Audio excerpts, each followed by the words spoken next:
Halo, di si Duje? Pa znam ja što ti mene trebaš. Ti čim zoveš početkom 9. znam šta hoćeš. Pa da, jel miriše na titulu? Je. Dobro, ajde, uvjeri me da te čujem.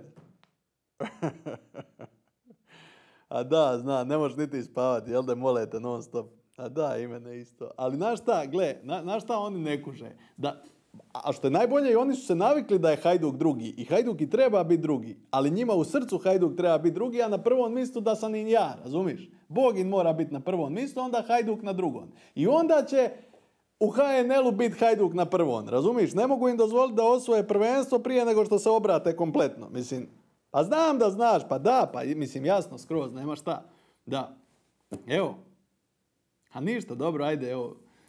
Ne znam, aj nekim bude, evo, ova prva 3 kola, pa ćemo se za dalje dogovarati.